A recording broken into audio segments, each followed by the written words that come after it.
우리 교회가 한 성도가 한 영혼을 전도하는 일에 또 목표를 가지고 또 6월 달부터 열심히 달려오고 있습니다.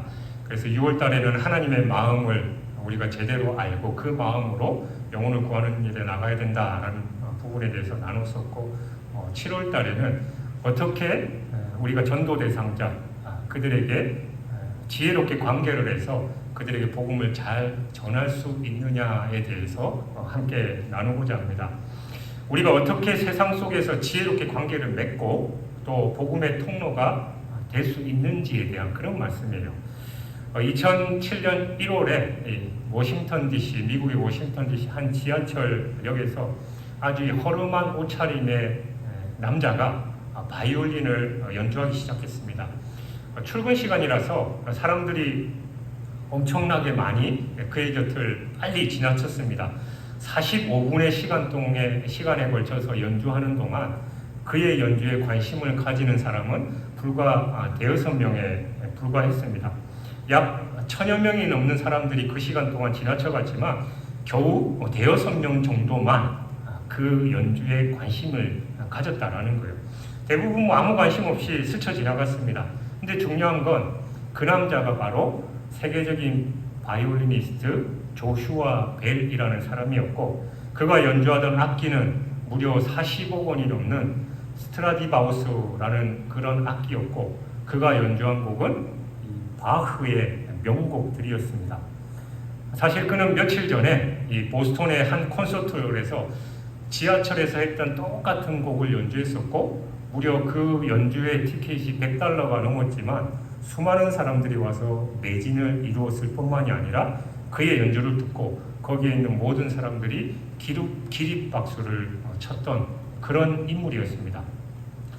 어떻게 보면 세상에서 가장 아름다운 음악, 최고의 명연주자가 연주했던 음악이었고, 또 어마어마하게 비싼 그 40억 원이 우리는 그저 만져보지도 못할 그 어마어마한 금액의 악기였을 뿐만이 아니라 그 유명한 바흐의 명곡들이 흘러갔는데, 그것도 $100 이상의 가치가 있는 그 공연을 무료로 지하철역에서 했는데 왜 그 수많은 사람들은 관심도 없이 그냥 지나쳐갔을까요?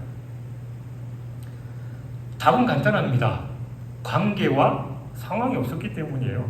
사실 지하철역에 지나간 사람은 그 연주를 하는 그 사람이 누군지도, 또 그 음악이 얼마나 위대한지도, 바이올린이 4만 원짜리인지 40억짜리인지도 아무것도 모르는 사람들, 그러니까 그 음악을 감상할 그 어떤 준비가 되어 있지도 않은 그런 사람들이었다라는 거예요. 그러니까 오늘 이 이야기는 우리가 나눌 이 복음 전파의 원리와 깊이 연관되어 있습니다. 우리가 가진 복음은 이 조슈아 벨의 음악과는 비교할 수 없는, 그러니까 이 세상에서 가장 아름답고 가치 있는 생명의 소식이에요. 조슈아 벨의 연주에 관심과 조예가 있었던 사람들, 그 사람이 누구이고 그 음악이 얼마나 대단한지를 알았던 사람들은 $100가 넘는 그 돈을 들여서라도 그 연주에 관람하기 위해 찾아갔습니다. 하지만 우리가 전하는 복음은 그 사람들의 음악적 조예나 관심 그 정도와는 비교할 수 없을 정도로 영원한 생명과 연관되어 있는 거다라는 거예요. 가치를 따지자면 그냥 비교할 수 없을 정도로 우리가 전하는 복음은 훨씬 더 큽니다. 그런데 마찬가지로 우리가 세상 사람들과 아무런 관계없이 그들의 상황을 고려하지 않고 일방적으로 복음을 전한다면 그건 마치 소음으로 가득한 지하철역의 명연주처럼 사람들의 마음을 그냥 스쳐 지나가 버리고 만다라는 겁니다. 오늘 본문은 사도 바울이 감옥에서 이 골로새 교회 성도들에게 보내는 편지의 이 마지막 부분입니다. 그는 이 복음의 위대한 원리를 설명한 후에 이제 그 복음을 가지고 세상 속에서 어떻게 살아가야 할지를 구체적으로 권면하고 있습니다. 특히 오늘 본문은 이 외부 사람들, 그러니까 믿지 않는 사람들과 어떤 관계를 맺고 또 그들에게 복음을 어떻게 전해야 하는지에 대한 매우 실제적인 그 지혜를 우리에게 가르쳐 주고 있습니다. 이 시간 말씀을 통해서 우리의 삶과 언어가 어떻게 세상과 소통하는 이 아름다운 복음의 통로가 될 수 있는지를 함께 배우고 또 결단하는 시간이 되시길 주님의 이름으로 축원합니다. 오늘 본문 5절은 이렇게 시작합니다. 외부 사람들에게는 지혜로 행하여 세월을 아끼라. 여기서 외부 사람이란 교회 공동체 밖에 있는 믿지 않는 사람들을 의미합니다. 사도 바울은 그들을 향해서 지혜로 행하라 라고 권면하고 있는데, 여기서 행하라 라는 이 헬라어 페리파테오는 살아가라, 처신해라, 생활하라 라는 그런 뜻으로서 우리의 전체적인 삶의 방식 그리고 태도를 의미합니다. 복음전도는 특별한 행사에서 시작되는 게 아니라 믿지 않는 이들을 향한 우리의 일상적인 삶의 태도, 그러니까 관계 맺기를에서부터 시작된다라는 거예요. 한동안 지금도 여전히 한국교회는 노방전도를 하고 있습니다만, 그냥 전도지 뿌리고 또 지나가는 사람들에게 복음 전해봐야 그 열매 얼마 얻지 못한다. 실질적으로 이미 또 오래전에 통계에 따르면 전도지 한 20만 장 뿌리면 한 명이 그 전도지 때문에 돌아올까 말까. 그것도 이제 옛말이니까 요즘은 더더욱 그렇잖아요. 그래서 일반 노방전도가 아니라 관계전도를 해야 된다. 그래서 어떻게 관계 맺고 그런 얘기들. 어제 제가 설교를 준비하면서 짧은 영상을 하나 봤는데, 이제 신천지 거기 핵심 멤버였다가 탈퇴하고 이제 일반 교회에 이제 전도사로 활동한 그 한 분의 얘기를 인터뷰 형식으로 하는 그런 영상이었는데, 신천지들이 이제 점점점 방법이 진화하고 있잖아요. 예전에는 몰래 숨어서 하고 있었는데 요즘 대놓고 우리 저기 시청 가기 전에도 보면은 안드레 지파 이렇게 간판도 붙이고 몇 번 말씀드렸지만 교회에도 그 이름으로 담임 목사에게 매주마다 편지를 꼬박꼬박 보내고 있고, 또 어떤 사람이 손을 써서 손편지도 보내고, 이제는 대놓고 포교 활동을 해요. 그리고 멀쩡한 교회처럼 이렇게 세워놓고 거기다가 자기들도 그 신천지 위장교회죠. 그리고 그 모든 교회들이 입구에다 하는 것처럼 신천지 추수꾼의 출입을 금지합니다. 이런 것도 붙여놓고 자기들이 하는 거예요. 그러니까 일반 교회처럼 하면서 신천지 내용을 포교하고, 그리고 보통 일반적으로 교회 다니던 사람들이 거기 넘어가니까 부모님들이나 그 교회 성도들한테 내가 신천지다라는 걸 들키지 않기 위해서 똑같이 일반 교회 성도들, 일반 교회도 가서 신앙생활을 하게 한대요. 똑같이 하게 하고, 특히 그 방법 중에 하나가 그 교회 핵심 멤버 장로님이나 어떤 그 핵심 멤버인 권사님의 관심을 사가지고 남들이 의심하더라도 그 장로님이나 그 권사님이 저 사람은 절대 그럴 사람 아니다라고 보호해줄 수 있을 정도로 관계를 맺어라 부터 시작해서 하여튼 별의별 방법이 있는데, 그 사회자가 질문을 하더라고요. 그렇다면 일반 교회에 들어와 있는 신천지를 다른 사람들이, 그 성도들이 분별할 수 있겠습니까? 라고 물어보니까 그 전도사님이 하는 말이, 아니요, 분별 못할 겁니다. 똑같이 신앙생활을 하기 때문에 우리가 대놓고 의심하거나 아니면 그 사람과 깊은 대화를 해보지 않는 이상 절대로 할 수 없다.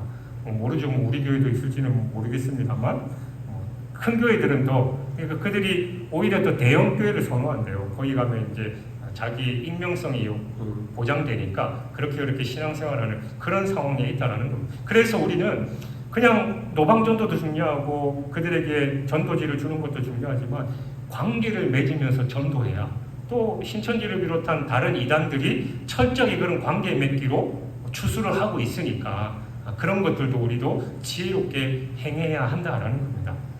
우리가 아무리 옳은 말을 하고 성경적으로 완벽한 교리를 설명한다 할지라도 우리의 삶이 그들을 향한 사랑과 존중, 진실함으로 채워지지 않는다면 그들은 결코 우리의 말에 귀 기울이지 않을 것입니다. 사람들은 우리 말을 듣기 전에 우리의 삶을 보는 거예요. 여러분들도 마찬가지잖아요. 서로 저 사람하고 관계가 있다가 어떤 일 하나로 삐지고 관계가 틀어지면 그 사람이 무슨 얘기를 해도 싫은 거예요. 그게 이제 우리의 성향이다라는 겁니다. 그래서 우리의 삶이 곧 그들이 읽는 첫 번째 복음서인 겁니다. 다른 의미로 내가 복음이 되는 거예요. 우리는 사중복음, 복음서를 내가 의미대로 복음의 본질을 왜곡해서 내 고집대로 신앙생활하는 그런 내가 복음이 아니라 좋은 의미의 내가 복음. 사람들이 사중복음 진리의 말씀 말고 내 삶을 보면서 복음을 깨닫고 하나님을 발견할 수 있는 그런 삶을 살아가야 한다는 겁니다. 그들은 우리의 말을 듣기 전에 우리의 삶을 먼저 보기 때문이에요. 베드로전서 3장 1절에서 베드로는 남편을 전도하고 싶은 아내들에게 이렇게 권면합니다. 아내들아, 이와 같이 자기 남편에게 순종하라. 이는 혹 말씀을 순종하지 않는 자라도 말로 말미암지 않고 그 아내의 행실로 말미암아 구원을 받게 하려 함이니. 그러니까 놀랍게도 베드로는 남편을 말로 설득하기보다 말 없는 경건하고 순결한 행실을 통해서 구원받게 하라라고 말하고 있습니다. 그러니까 우리의 삶이 곧 그들의 첫 번째 복음서이기 때문이에요. 저도 마찬가지지만 집에 가면 무장해제 되잖아요. 그러니까 우리의 모든 걸 다 보여줘요. 그러니까 우리 그 삶에서 그들에게 신앙적으로 모범이고 귀감이 될 만한 삶을 살지 못하면 아유 네가 믿는 교회 아유 안 봐도 뻔하다 이렇게 된다는 거예요. 그러니까 베드로도 아내들아 남편 전도하려면 네 행실부터 제대로 하고 교회 간다 핑계대고 집에 설거지 가득 쌓아놨고 청소도 안 하고 엉망진창으로 하고 나는 교회 가서 봉사하니까 이런 게 아니라 그것도 열심히 더 하면서 신앙생활 하라라고 말하는 겁니다. 내 행실이 그들에게 첫 번째 복음서가 되기 때문이에요. 어느 선교사 가정이 이사를 갔는데 이 소문을 보니까 옆집이 이 교회에 대해서 비판적이고 교회를 어마어마하게 싫어하는 그런 가정이다라는 거예요. 그래서 그 선교사님은 그 이웃에게 섣불리 복음을 증거하지 않았습니다. 대신에 비가 오면 옆집 빨래 먼저 걷어주고 옆집에 어려움이 생기면 빨리 달려가서 도와주고 명절에 작은 선물이라도 남기고 또 집에 맛있는 음식을 했으면 조금씩 나눠주는 그런 삶을 사랑을 실천하는 걸 꾸준히 했어요. 어느 날 큰 어려움을 당한 옆집 가장이 이 선교사님 가정을 찾아와서 이렇게 물었다고 합니다. 도대체 당신들은 왜 우리에게 이렇게 잘해주는 겁니까? 당신들이 믿는 예수가 그렇게 가르치는 거예요? 라고 하면서 마음의 문을 열고 복음을 받아들였다는 거예요. 그러니까 몇 년간의 진실된 삶의 관계가 드디어 복음의 문을 연 겁니다. 그러니까 아이고 너 하는 거 보니까 교회 가봐야 별 수 없다가 아니라 도대체 당신 왜 그러냐고, 예수가 그렇게 가르쳤냐고, 교회에서 그렇게 가르쳤냐고.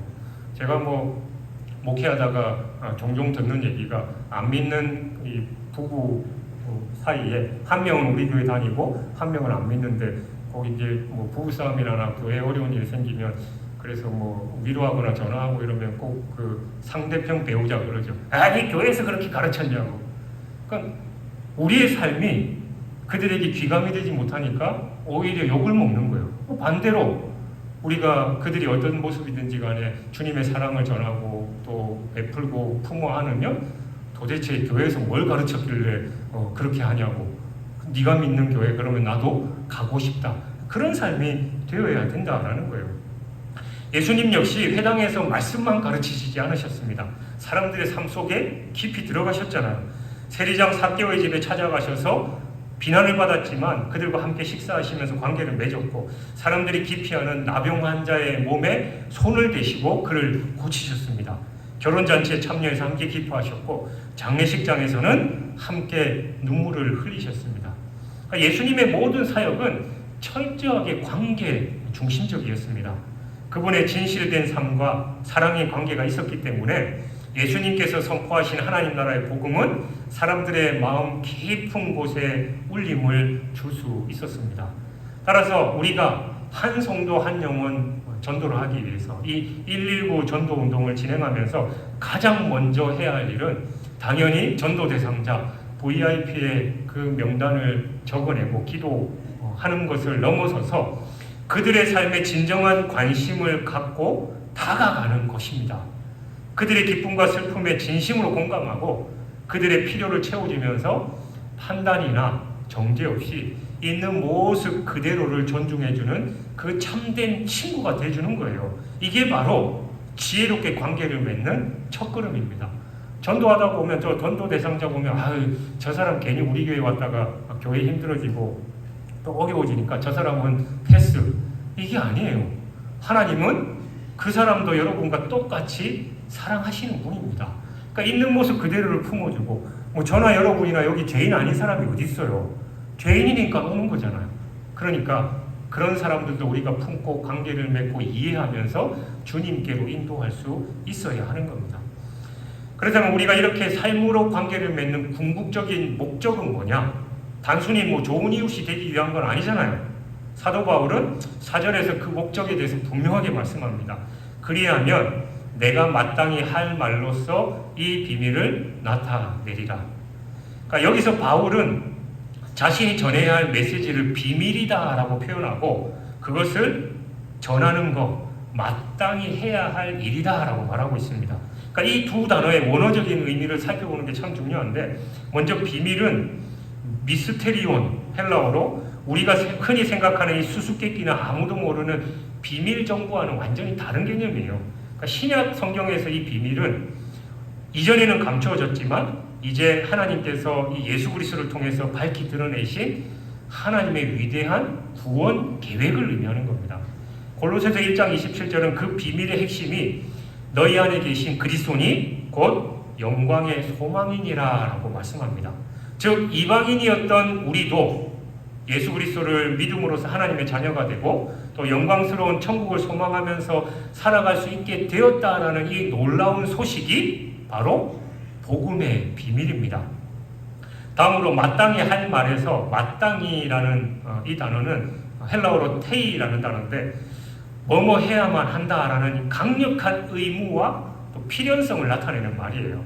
이건 하면 좋고 안 해도 별 상관없다라는 그런 선택사항이 아니라 반드시 해야 한다라는 하나님의 명령이고 사명이다라는 그런 뜻입니다. 그러니까 사도 바울은 이 복음의 비밀을 전하는 것을 자신의 인생에 주어진 가장 중요한 의무이고 사명으로 여겼던 겁니다. 만약에 어떤 의사가 이 치사율 100%가 되는 전염병에 대한 유일한 치료제를 개발했다라고 한번 상상해 보십시오. 그러면 그 의사가 요거 내가 드디어 발견했으니까 나하고 우리 가족만 알고 있고 다른 사람들 죽게 내버려 둬야지, 그렇게 하나요?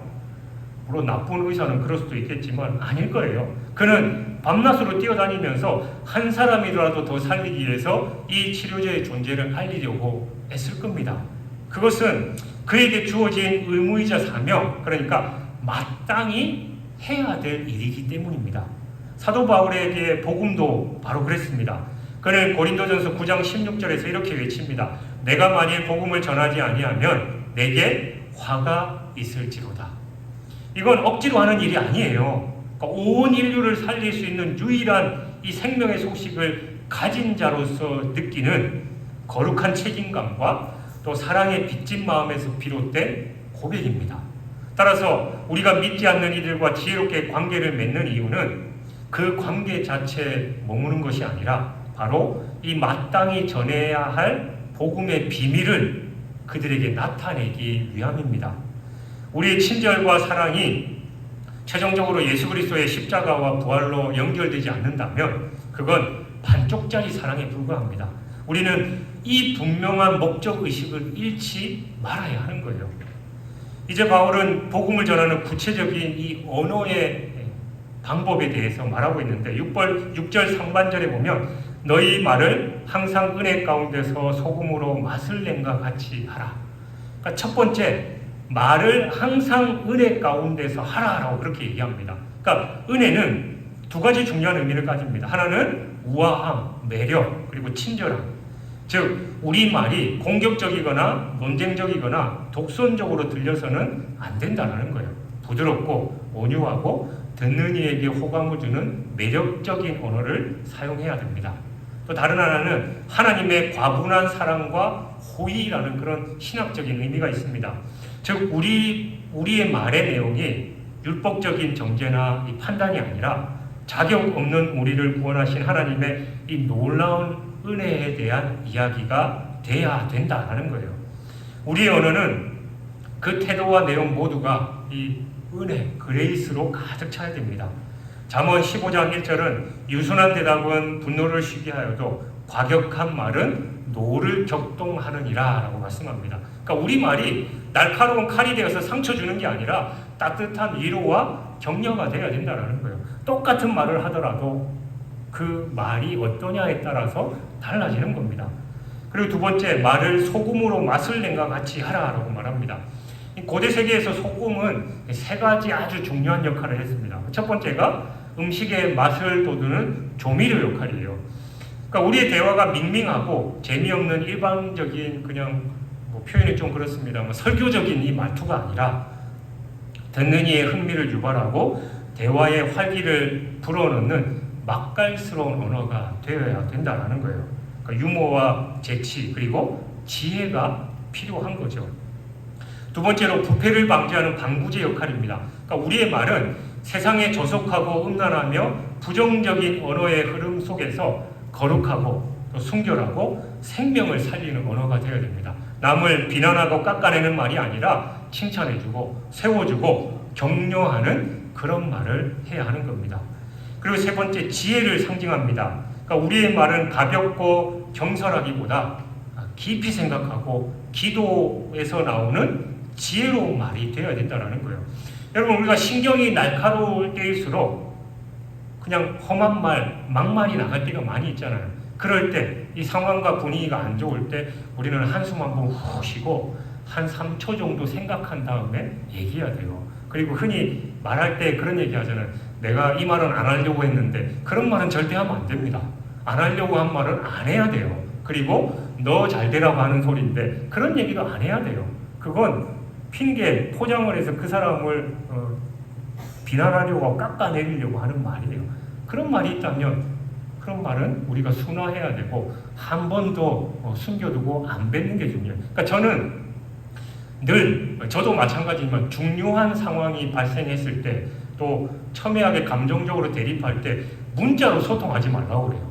문자는 물론 자기 생각을 정리해서 또각또각 일목요연하게 전달할 수도 있지만 거기에는 내 감정과 내 표정이 안 담겨있기 때문에 자칫하면 오해할 수 있어요. 그러니까 오해가 살 표현일수록 제일 좋은 건 만나서 얘기해야 됩니다. 그러지 않을 때는 전화 통화라도 그러다가 얘기하면 또 그 사람의 반응을 알 수 있고 우리가 이걸 잘 지혜롭게 할 수 있는데 문자 내가 하고 싶은 말 그냥 보내버리면 더 이상 주워 담을 수도 없고 또 한편으로는 그게 증거가 돼가지고 네가 그때 했던 말을 보라라고 이렇게 되면 서로 악감정이 더 쌓일 수 있기 때문에 우리는 그런 말일수록 안 해야 되는 말은 안 하는 게 훨씬 내 건강이나 그 사람의 관계에서 훨씬 더 좋다라는 거 우리가 기억해야 됩니다. 어떤 사람이 길거리에서 요즘은 좀 많이 줄었지만 예전은 예수천당 불신지옥 이거 피켓 들고 고함 치는 사람들이 얼마나 많았습니까? 좋은 의도로 전도하는 거죠.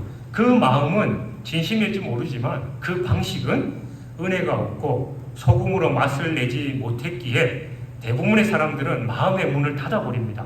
반면에 어떤 성도는 직장 동료가 삶의 문제로 힘들어할 때 조용히 다가가서 많이 힘드시죠? 제가 도와드릴 일 없을까요? 라고 아니면 제가 잠시 기도해드릴게요. 아니면 제가 기도하고 있어요. 힘내세요. 이런 말을 합니다. 그리고 그 동료의 말을 진심으로 들어준다는 거예요. 전자는 일방적인 선포이지만 후자는 은혜와 소금으로 맛을 낸 관계적인 대화입니다. 어느 쪽이 그 사람의 마음의 문을 열게 할지는 분명한 거지요. 이렇게 지혜로운 삶과 언어로 관계를 맺었을 때 어떤 관계가 나타나느냐? 6절 하반절에 그리하면 각 사람에게 마땅히 대답할 것을 알리라. 여기서 알리라라는 이 단어는 단순하게 지식적으로 아는 게 아니라 경험과 분별력을 통해서 깊이 깨달아 아는 것을 의미합니다. 또한 마땅히 헬라어 데이라는 단어가 다시 한번 사용되는데 각 사람에게 반드시 필요한 가장 적절한 대답을 해줄 수 있는 지혜를 알게 된다, 얻게 된다라는 거예요. 그러니까 가장 중요한 단어는 각 사람에게 헤니 헤카스토입니다. 그러니까 이는 각 사람의 한 사람 한 사람에게라는 그런 뜻으로서 복음 전파가 모든 사람에게 동일한 매뉴얼이나 대본을 가지고 하는 게 아니다라는 걸 분명히 보여주는 거예요. 그러니까 사람들은 저마다 다른 상처와 아픔 그리고 질문과 고민을 가지고 있습니다. 그러니까 어떤 사람은 지적인 의심 때문에 또 어떤 사람은 이 관계적인 상처 때문에 또 어떤 사람들은 삶의 고통 때문에 하나님을 만나지 못하고 있는 거예요. 그러니까 그 사람의 아픔과 상처, 관심사가 무엇인지를 우리가 잘 알고 그런 부분에서 관계를 맺으면서 복음을 전해야 들어줄 수 있는 거예요. 근데 그거는 뒷전이고 내가 하고 싶은 말만 그냥 내가 외운 그 성경 구절이나 그 뭐 복음 전도의 문구들만 달달달달 한다고 그 사람이 듣지도 않는다는 겁니다. 그러니까 이 원리를 가장 잘 보여주는 성경적인 예가 사도행전 8장에 나오는 빌립과 에티오피아 내시의 이야기입니다. 그러니까 성령의 이끌림을 받아서 광야로 간 빌립은 에티오피아 여왕이 국고를 맡고 있는 내시가 수레를 타고 성경 읽는 모습을 봅니다. 이때 빌립은 그에게 찾아가서 다짜고짜 복음 전한 게 아니라 먼저 수레로 달려가서 이렇게 묻죠. 읽는 것을 깨닫느냐? 그는 상대방의 상황과 필요에 먼저 귀를 기울였어요. 그러니까 내시는 뭐 지도해주는 사람이 없으니까 어떻게 깨달을 수 있느냐라고 대답하면서 자신의 영적인 갈급함에 대해서 또 드러냅니다. 그러자 빌립은 비로소 입을 열어서 그가 읽고 있던 이사야 53장 말씀에서부터 시작해서 예수 그리스도를 가르쳐서 복음을 전했습니다. 이게 바로 각 사람에게 맞는 맞춤형 전도예요. 우리가 관계를 맺고 있다 보면 그 사람이 필요한 게 뭔지 알게 되니까 그 부분에 대해서 말해주는 겁니다. 제가 우리 교회 처음 부임했을 때, 뭐 죄송한 표현입니다만, 우리 교회 성도들이 목회자에 대한 그 불신이 가장 크다라는 사실을 제가 딱 깨닫고, 내가 제대로 해야 되겠구나라는 그런 생각을 하면서 제가 알레르기 반응을 일으킬 정도로 여러분들이 싫어하는 그 목회자 상에 대해서 안 하려고 노력을 했어요. 물론 뭐 그런 부분이 제 성향과도 맞기 때문에 그런 것도 있지만, 그러니까 여러분들이 목회자에 대해서 어떻게 생각하고 그럴 때일수록 제가 더 그런 부분에 조심하는 게 바로 우리 진주중앙교회 공동체 담임 목사로 제가 부임했으니까 그런 관계 설정에서 가장 맞는 부분이죠. 아니나 다를까 제가 쭉 그 목회를 하면서 여러분들을 담임 목사로 지내는 동안 여러분의 일반적인 특징이 보니까 옛날 상처받았던 그 목사님들의 색안경을 끼고 저를 바라보는 거예요. 그러니까 옛날에 내가 상처받았던 이 목사님의 행동을 제가 비슷하게 하려고 하면 너도 그러는구나. 또 이 행동을 하면 너도 별 수 없구나. 이런 인식이 가득한 색안경을 사람들은 다 바라보게 돼 있다는 겁니다. 전도할 때도 마찬가지예요. 교회에 대해서 교회 사람들에게 상처받고 또 교회에 대해서 비판적인 사람한테 우리 교회는 어떻고 우리 교회는 누구는 어떻고 이런 게 아니라 그 사람이 상처받은 그 부분을 잘 어루만져주고 관계를 맺으면서 필요한 부분에 복음을 전해야 그 사람에게 들린다라는 거예요. 만약에 여러분들이 가장 싫어하는 목회자의 모습을 제가 하면 여러분은 제가 아무리 이 자리에 서서 좋은 말씀을 전해도 귀에 안 들려요. 그건 예수님이 와도 마찬가지입니다. 예수님이 뭐 제가 자주 하는 말 중에 예수님이 복음 전할 때 모두가 회개하고 은혜 받고 그 구원 받았습니까? 예수님이 설교할 때도 나를 저격하는 설교를 하네 이러면서 유대인들 서기관과 바리새인들은 예수님 십자가에 몰았어요.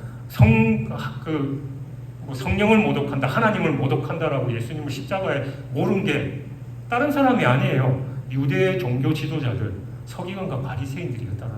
그러니까 우리는 더더욱 복음을 전할 때 그런 지혜가 필요하다라는 걸 말씀하고 있는 겁니다. 베드로전서 3장 15절은 우리에게 이렇게 명합니다. 너희 마음에 그리스도를 주로 삼아 거룩하게 하고 너희 속에 있는 소망에 관한 이유를 묻는 자에게는 대답할 것을 항상 준비하되 온유와 두려움으로 하고, 그러니까 항상 준비하되 온유와 존중의 태도로 각 사람에게 대답할 수 있는 지혜가 우리에게 필요하다라는 겁니다. 그러니까 지혜로운 전도자는 그 사람의 이야기를 깊이 듣고 그의 필요가 무엇인지를 파악한 뒤에 성령의 인도하심을 따라서 그에게 꼭 맞는 맞춤형 대답을 해주는 사람입니다. 이것은 인간의 지혜나 유창한 말솜씨로 되는 게 사실은 아니에요.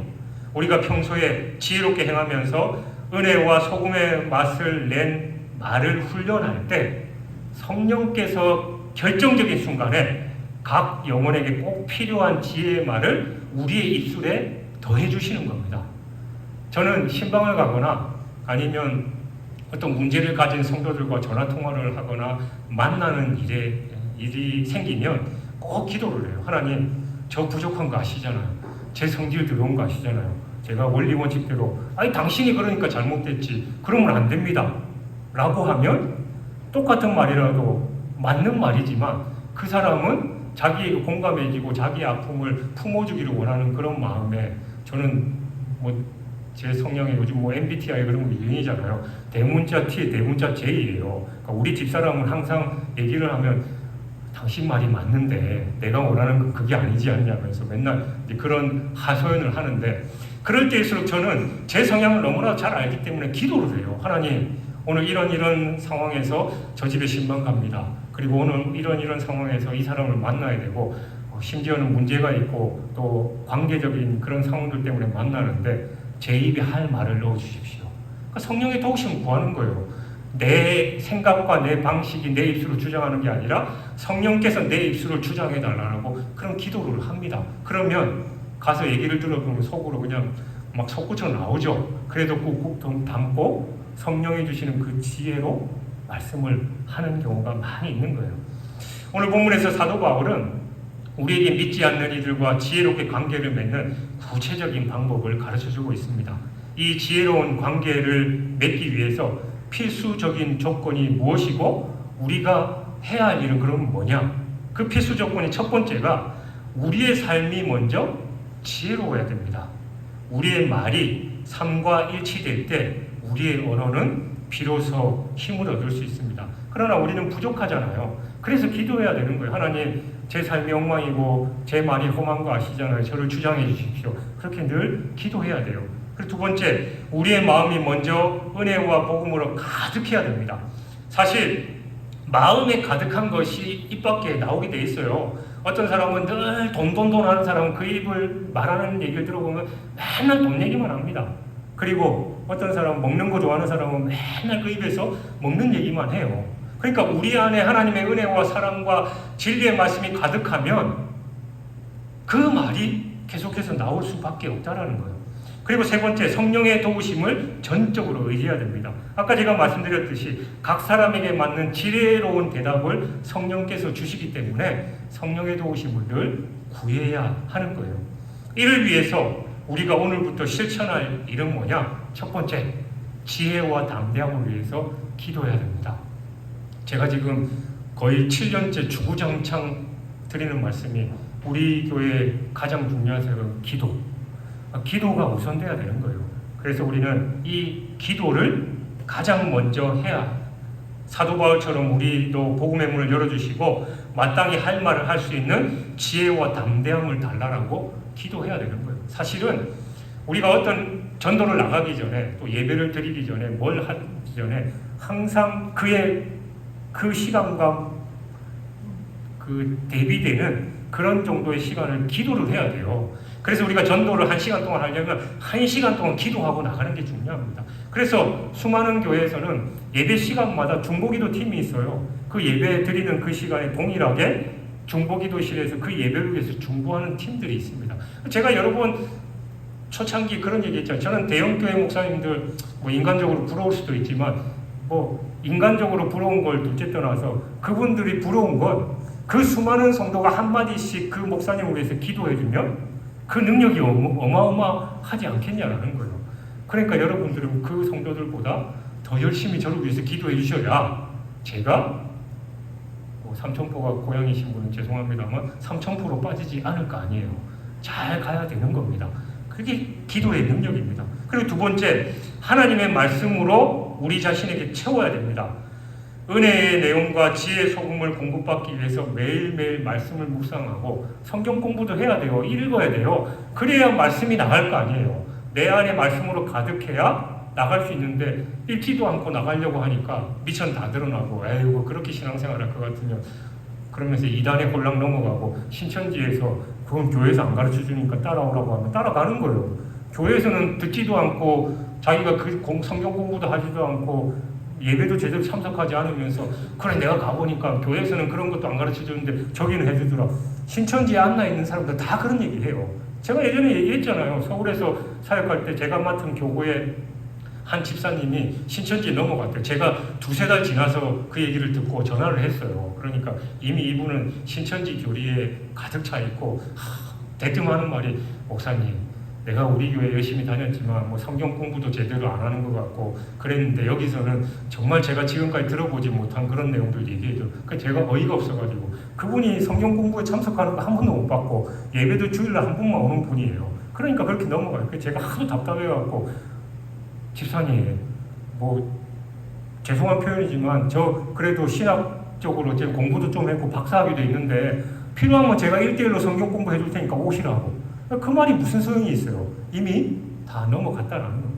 그러니까 여러분들 여러분 자신을 위해서라도 우리가 말씀을 제대로 알아야 돼요. 진리의 말씀을 알아야 그 누가 봐도 흔들리지 않습니다. 예수님도 얘기했잖아요.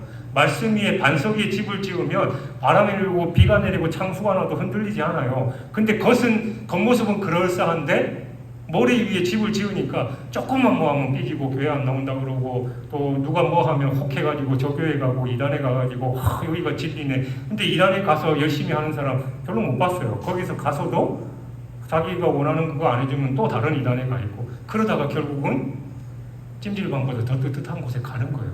얼마나 안타까우냐라는 거예요. 그래서 교회 가면 맨날 성경 읽어라 기도해라 그런 얘기하는데 그거 외에 답 없다고 그랬잖아요. 다른 거 있으면 저한테 좀 알려주셔요. 말씀과 기도 외에는 방법이 없습니다. 그리고 세 번째, 적극적으로 이웃의 삶에 들어가서 그들의 이야기를 듣고 사랑으로 실천해야 됩니다. 행함이 없는 믿음은 죽은 거예요. 아무리 많이 알고 있고 또 많은 경험을 했더라도 진리의 말씀에 순종하지 않으면 서기관과 바리사인 돼서 심지어는 예수님도 십자가에 몰아 죽이는 그런 일이 벌어지는 겁니다. 지하철역에 관심받지 못하는 명연주자가 되지 말고 옆집의 이웃에게 찾아가서 그 어려움을 함께 아파하는 좋은 이웃이 되어야 됩니다. 길거리의 일방적인 외침이 아니라 빌립처럼 함께 술에 올라타서 그 사람의 고민에서부터 시작하는 지혜로운 대화자가 되어야 됩니다. 사랑하는 여러분, 반복해서 말씀드리지만 한 성도 한 영혼 전도, 저 119 전도 운동은 교회 그냥 프로그램이 아니라 또 우리 교회 그래도 사람들 좀 채워가지고 뭐 그러자 뭐 그것도 부인할 수는 없겠지만 그게 핵심이 아닙니다. 오늘 내 옆에 있는 한 사람과 지혜로운 관계를 맺고 그 영혼, 내 사랑하는 가족 또 내 사랑하는 친지들, 내가 매일 만나는 그 이웃들이 지옥불에 떨어져서 영원한 고통을 당하는 그 일이 벌어지지 않도록 복음을 증거하는 거예요. 여러분의 VIP를 위해서 이번 한 주간 기도하시기 바랍니다. 진지하게 기도하시고 또 뒤에 보면 제발 이름을 좀 적어내 주셔요. 그래야 저도 기도하고 우리 릴레이 기도에서도 같이 기도합니다. 그리고 은혜와 소금으로 맛을 낸 따뜻한 말 한마디를 건네보십시오. 그 VIP 전도대상자가 정해졌으면 그냥 전화해서 더운데 어떻게 지내? 라고 물어보고 아니면 날씨 더운데 우리 시원한 뭐 팥빙수나 차 한잔 하자라고 연락해서 가서 뭐 만나자마자 뭐 교회가 어떻고 이게 아니라 관계를 가지셔요. 그리고 그게 여건이 안 되면 따뜻한 문자 메시지 보내셔요. 일주일에 한 번, 두 번 요즘 잘 지내지? 당신을 위해서 기도하고 있어요. 행복한 하루 되세요. 그런 관계 형성이 필요하다라는 겁니다. 그 작은 시작을 통해서 하나님께서 각 영혼에게 맞는 생명의 대답을 우리의 입술에 허락하시고 아름다운 구원의 열매를 맺게 하실 줄 믿습니다. 이 귀한 사역에 우리 모두가 동참해서 정말 하나님께 영광 돌리고 죽어가는 내 사랑하는 가족, 친지 또 늘 함께 만나는 그 이웃들이 구원의 역사가 일어나 저 천국에서 어마어마한 천국 잔치가 벌어지게 하는 저와 여러분이 되시길 주님의 이름으로 축원합니다.